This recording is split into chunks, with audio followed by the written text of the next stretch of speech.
Welcome to The Explainer. Today, we're going to break down something absolutely critical for any mission-driven organization, the sustainability plan. Think of it as the blueprint for making sure your impact lasts, and we're going to get into how it all works. Okay, let's just dive right in with a question that really gets to the heart of a huge challenge in the nonprofit world. What is that one single hurdle that holds so many amazing organizations back from reaching their long-term goals? And the answer is, frankly, pretty startling. It's just survival. The research for this explainer shows that more than half of all nonprofits actually fail within their first few years. And look, it's not because their missions aren't important. It's almost always because of a missing piece, that crucial long-term plan for sustainability. So this crazy high failure rate, it's not just a number on a page. It points to a much deeper, more systemic problem that we can call the survival crisis. It's that constant, exhausting pressure of just trying to keep the lights on.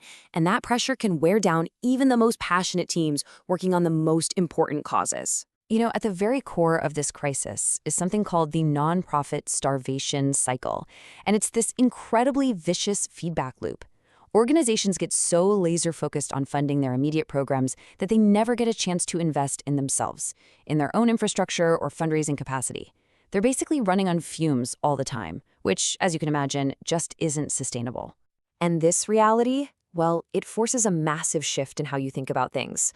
Thinking about your long-term health isn't some luxury. It's not a nice-to-have for a slow day. No. It's an absolute necessity for any organization that is serious about actually delivering on its mission year in and year out. So, if so many nonprofits are facing this survival crisis, what's the lifeline? What's the way out? Well, this is exactly where a formal sustainability plan comes into the picture. So, what is this thing exactly?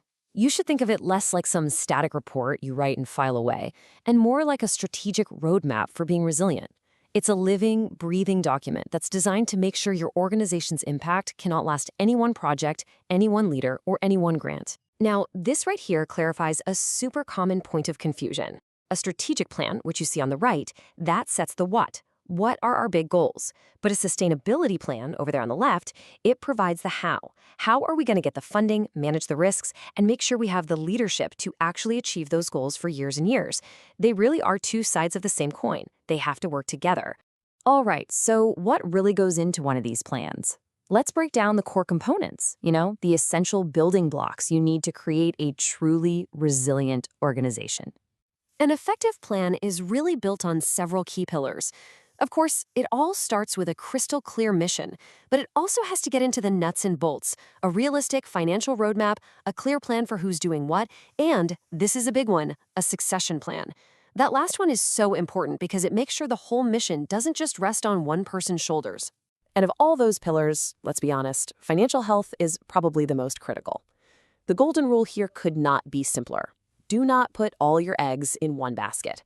Relying too much on a single source of funding, whether that's one big grant or one yearly fundraiser, is a huge, huge risk. And here is a perfect example of what a much healthier mix can look like.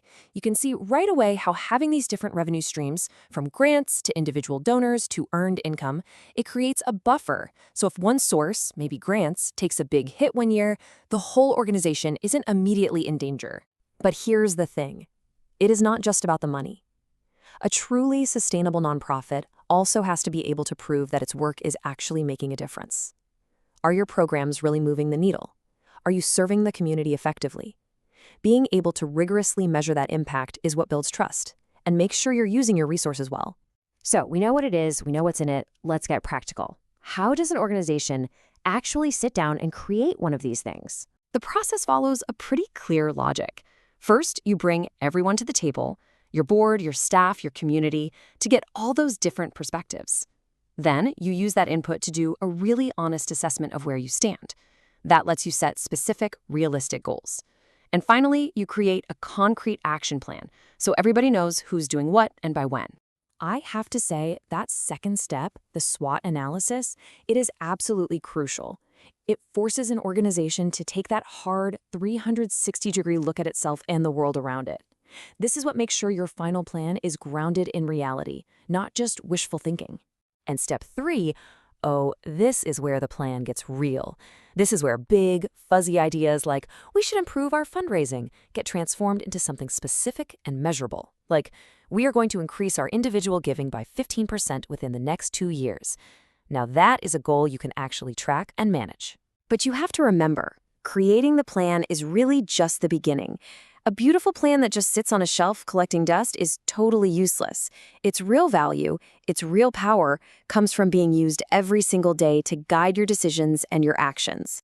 A huge part of putting this plan into practice is preparing for something that is 100% going to happen: leadership changes. A strong succession plan is kind of like an insurance policy for your mission. It makes sure that all that critical knowledge, all those relationships, and all that momentum don't just walk out the door when a key person moves on. This kind of culture of adaptation is built through consistent habits. It means the plan is a regular topic at board meetings, not a one-and-done thing. It means you're actively creating ways to get feedback, and you're encouraging your staff to share what they're learning from the front lines so the plan can actually evolve and get better. So when you boil it all down, what's the big takeaway here? It's that sustainability planning isn't about having a crystal ball. It's not about predicting the future. No way. It's about building an organization that is resilient and flexible enough to thrive in that future, whatever it ends up looking like. Which leaves us with one final big question for every single nonprofit leader, board member, donor, and staffer out there to really think about. It's not just about whether your mission is important today. It's about whether you've built an organization that's strong enough to carry that mission far into the future.